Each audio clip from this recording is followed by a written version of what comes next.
6, Prodi Pendidikan Bahasa dan Sastra Indonesia, IKIP PGRI Pontianak. Di sini saya akan mereview satu buah cerpen yang berjudul Putri Salju dan Satu Kurcaci karya Kanza Tabina Khairunisa. Sebelum saya mereview unsur-unsur intrinsiknya, saya akan menampilkan cerpennya. Berikut tampilan cerpennya. Putri Salju dan Satu Kurcaci karya Kanza Tabina Khairunisa. Pagi yang cerah, matahari bersinar terang. Cahayanya memasuki jendela kamarku. Terdengar kicauan burung gereja yang bersarang di pohon mangga dekat rumahku. Aku sudah siap dengan seragam sekolahku. Kemudian aku segera turun menuju dapur. Terlihat pembantuku, Mbak Lili, sedang menyiapkan sarapan. "Loh, Mama mana?" tanyaku. "Mama lagi mandi, Non," jawab Mbak Lili. Aku pun memutuskan untuk naik lagi ke kamar menyiapkan keperluan sekolahku. Setelah semua beres, terdengar suara pintu diketuk. Ketika aku buka, ternyata Mama. "Ada apa, Ma?" tanyaku.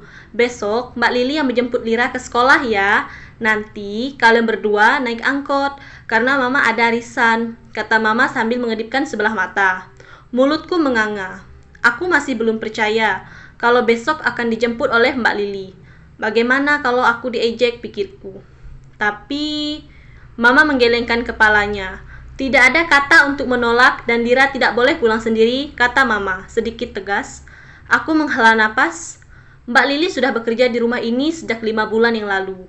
Mbak Lili adalah orang yang dilahirkan dengan keadaan tidak sempurna. Tubuhnya kecil seperti kurcaci, kata Mama. Sebuah anggota keluarga Mbak Lili seperti itu badannya. Mbak Lili itu sangat merepotkan. Bahkan Papa harus membuat tangga kecil di dapur untuk pijakan Mbak Lili saat mencuci piring. Tapi kata Mama, pekerjaan Mbak Lili bagus dan bisa diandalkan. Masakannya juga enak. Hanya saja, aku merasa tidak suka kalau Mbak Lili bekerja di rumahku. Apa Mama tidak bisa cari mbak yang normal? Maka dari itu, aku takut jika nanti sekolah akan diejek oleh teman-teman, terutama Piona yang selalu menggangguku. Sampai di sekolah, Dea sudah menunggu di depan gerbang. Setelah aku pamit pada Mama, aku menghampiri Dea. Dea adalah sahabat sejak kecil. Tante Rika, mamanya Dea, adalah teman kuliah Mama. Kami adalah sahabat yang sangat dekat. Dea sudah kuanggap seperti saudaraku. Aku seringkali menginap di rumah Dea, pergi bersama, dan juga makan bersama. Dea juga sering membantuku jika ada masalah. Begitupun sebaliknya. Pokoknya Dea adalah sahabat sejatiku sampai saat ini. Setelah lama mengobrol, akhirnya aku mengajak Dea ke kelas untuk meletakkan tas. Sampai di kelas, tiba-tiba dasiku ditarik oleh seseorang. Aku membalikan badanku. Ternyata Piona, anak perempuan paling usil di kelas. "Hei, kembalikan dasiku," pintaku padanya. "Tidak akan," jawab Piona dengan kasar. Aku mulai cemberut. Melihat wajahku, Piona melempar dasi ke depan kakiku. Lalu aku tersenyum pada Piona. "Terima kasih, Piona," kataku perlahan sambil meninggalkan Piona, dan pergi ke lapangan bersama Dea. Keesokan harinya, aku sangat malas untuk berangkat ke sekolah. Tapi, aku tetap berangkat diantar Mama, seperti biasa saat di sekolah. Dea menyambutku saat aku sampai di depan gerbang sekolah. Dea heran melihat wajahku yang cemberut itu. "Da Mama," seruku pada Mama, sambil melambaikan tangan. Mama hanya tersenyum. Mungkin suaraku tidak terdengar karena kaca mobilnya ditutup. Aku menghampiri Dea dan mengajaknya pergi ke kelas. Sampai di kelas, aku meletakkan tasku dan duduk di sebelah Dea. "Kamu kenapa sih kok cemberut terus?" tanya Dea. "Aku lagi malas pulang ke sekolah hari ini," seruku. Dea mengerutkan dahi. Aku menghela napas. "Nanti saat pulang sekolah, Mama ada acara dengan teman-temannya. Nah, aku akan dijemput sama Mbak Lili." Lalu Dea masih mengerutkan dahi. "Aduh, aku malu Piona mengejekku," kataku sambil ikut mengerutkan dahi. Hei, biarkan saja, jangan kamu perhatikan. Mbak Lili kan pembantumu yang baik, jadi kamu tidak usah perhatikan Piona dan Angel yang mengejekmu," seru Dea. Aku tersenyum, Dea pun juga ikut tersenyum. Kring, bel sekolah berbunyi. Saat aku keluar, suasana mendung dan rintik-rintik hujan mulai turun. Aku dan Dea berlari kecil bersama menuju pintu gerbang. Saat di jalan, aku melihat Piona yang asik mendengarkan musik. Aku tersenyum. "Wah, hari ini Ratu Usil tidak jahil ya," bisikku pelan pada Dea. Dea tertawa kecil saat melihat Mama Dea. Aku mengantar Dea menuju gerbang. Sampai di sana, aku tak sengaja melihat seseorang sepertinya yang aku kenal. Itu Mbak Lili. Aku pura-pura tak melihatnya dan mengalihkan perhatian pada Dea. Sampai jumpa Dea, sapaku sambil melambaikan tangan perpisahan. Dea membalas dengan melambaikan tangan. Setelah Dea pergi, aku melirik ke arah Mbak Lili. Aku pun menghampirinya. Saat ingin menghampirinya, aku berpikir ke sana atau tidak ya. Jika aku ke sana, nanti ditertawakan teman-teman. Tapi jika tidak, Mbak Lili menyebalkan. Selamat siang, Non, sapa Mbak Lili. Ayo cepat pulang. Mbak ini kenapa di sini? Kataku dengan nada sedikit tinggi. Tanpa aku sadari, ternyata murid-murid yang ada di sekitarku menertawaiku. Mereka memandang aneh ke arahku. Wah, di sekolah ini ternyata ada putri salju ya. Tapi kenapa kurcacinya hanya ada satu? Kata Fiona yang sedang berdiri depan pintu gerbang. Hahaha, hahaha, tawa teman-teman membuatku sangat kesal. Aku merasa malu. Aku berlari menuju ke arah jalan raya. Aku berlari dengan cepat menuju tepi jalan raya. Sementara Mbak Lili masih berlari di belakangku. Kira-kira jarak kami 2 meter. Aku terus berjalan cepat tanpa memperhatikan Mbak Lili. Tunggu Non, tunggu. Hati-hati, berbahaya berlari ke jalan raya. Teriak Mbak Lili sambil berlari tengah-tengah. Kenapa Mbak Lili harus jemput sih? Menyebalkan. Kataku dalam hati sambil mengepalkan tanganku dan berjalan dengan menghentakkan kakiku. Aku menghentikan angkot yang melintas tanpa menunggu Mbak Lili. Angkot berhenti di depan perumahan dekat rumahku. Aku berjalan melewati beberapa blok. Sampai di rumah, aku membuka kulkas dan mengambil puding yang setiap hari ada untukku. Rasanya lezat dan manis. Mungkin cukup untuk mengurangi rasa kesalku. Setelah makan puding, aku berganti baju dan menonton televisi sambil duduk di sofa. Tanpa aku sadari, Mama baru saja pulang dan langsung menghampiriku. Anak Mama kenapa? Mukanya kok cemberut gitu? Tanya Mama. Aku malu, Ma. Tadi diajak oleh teman-teman gara-gara Mbak Lili. Aku jadi kesal dengannya. Pokoknya aku nggak mau lagi Mbak Lili tinggal di rumah ini. Apalagi jemput aku di sekolah. Menyebalkan sekali keluhku. Lira nggak boleh ngomong seperti itu. Bagaimanapun juga, Mbak Lili kan asisten rumah tangga kita. Mbak Lili yang meringankan pekerjaan Mama di rumah. Dia juga harus dihormati. Pokoknya Lira nggak mau Mbak Lili tinggal di rumah ini lagi. Sangat menyebalkan. Mbak Lili itu jelek, lambat, dan tubuhnya saja mirip sekali dengan kurcaci. Bentakku sambil berdiri dari tempat dudukku. Lira, kamu tidak boleh bicara seperti itu, kata Mama tegas. Aku meninggalkan Mama dengan perasaan kesal, pergi menuju kamar dan membanting pintu dengan keras. Keesokan harinya, aku berjalan menuju kelas, meletakkan tasku dan hampiri Dea yang sedang baca buku di bangkunya. Lira, kamu kenapa? Kok sedih? Tanya Dea. Kamu tahu, Mbak Lili kemarin menjemputku, dan teman-teman menertawaiku. Aku menjadi sangat kesal, sampai-sampai aku tidak mau bertemu dengannya lagi, jawabku. Nggak nyangka sahabatku ini bisa berkata seperti itu. Apa kamu tidak kasihan dengan Mbak Lili? Jika ia tidak dapat pekerjaan sebagai pembantu seperti sekarang ini, lalu Mbak Lili akan jadi apa? Kalau misalnya Mbak Lili bekerja menjadi badut di jalanan, apa kamu tega? Pokoknya kamu harus minta maaf pada Mbak Lili saat pulang sekolah nanti, seru Dea. Aku terdiam sejenak, memikirkan kalimat yang diucapkan Dea. Aku membalasnya dengan anggukan. Aku mengingat ucapan Dea itu membuatku merasa sangat tidak enak dan merasa sangat bersalah. Mbak Lili, teriakku saat sampai di rumah. Lira, kenapa teriak-teriak sih? Tanya Mama. Aku tak menghiraukan Mama, aku terus mencari Mbak Lili. Lira cari Mbak Lili ya? Tapi kenapa? Tanya Mama lagi. Lira mau minta maaf, Ma. Minta maaf soal kesalahan Lira yang kemarin. Di mana Mbak Lili? Kemana Mbak Lili, Ma? Tanya aku. Mama juga tidak tahu. Bagaimana kalau kita cari Mbak Lili? Tanya Mama. Aku mengangguk dengan semangat, lalu aku meletakkan tasku dan mencari Mbak Lili dari dapur, ruang keluarga, ruang tamu, sampai di kamar Mbak Lili. Di semua ruangan sudah kami cari. Tapi Mbak Lili tetap saja tidak ada. Lira, coba lihat ini, teriak Mama sambil membawa sepucuk surat. Apa, Ma? Tanyaku.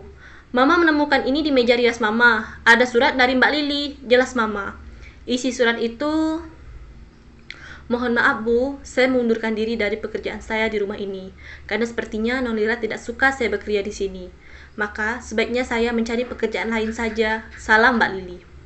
Setelah aku membaca surat itu, aku sangat kaget melihatnya.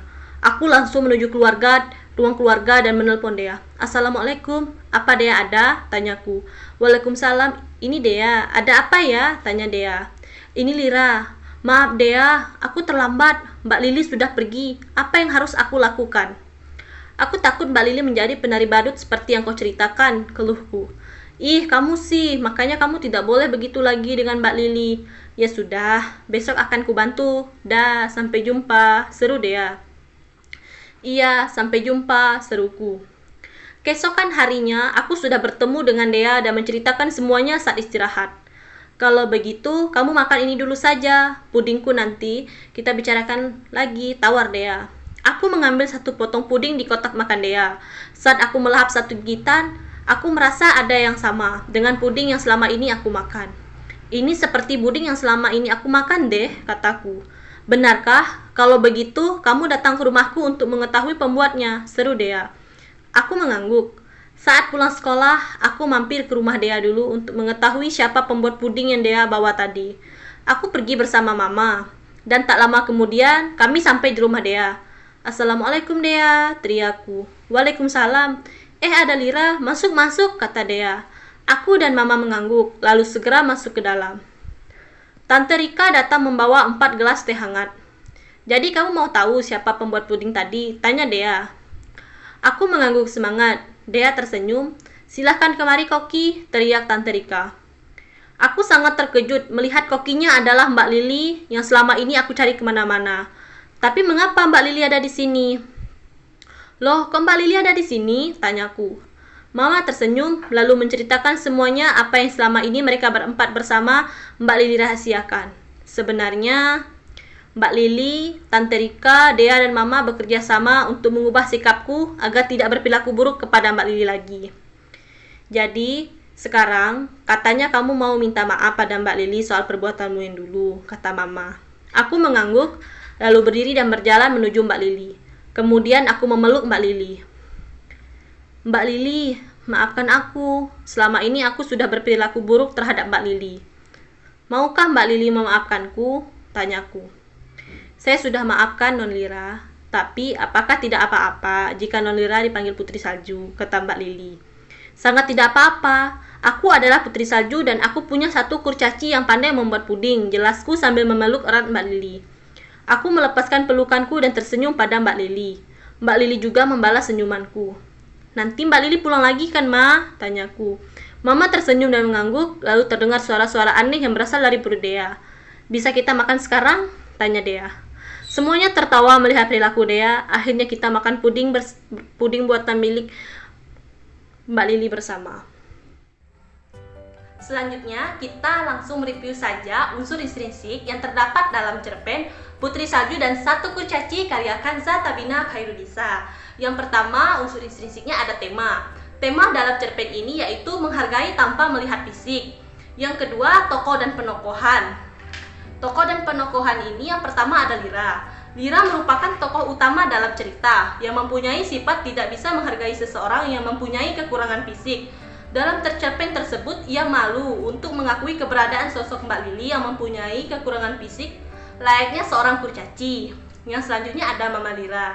Mama Lira ini digambarkan memiliki sifat yang baik hati, karena pada cerita tersebut dijelaskan bahwa ia sangat menghormati Mbak Lili sehingga ia menyuruh Lira untuk tetap menghargai Mbak Lili meskipun Mbak Lili hanya asisten di rumah keluarga mereka. Yang selanjutnya ada Mbak Lili.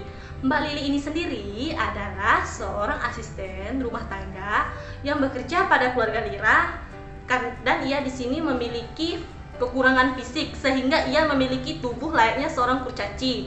Namun, Mbak Lili dalam cerita ini digambarkan bahwa seseorang yang rajin dalam bekerja.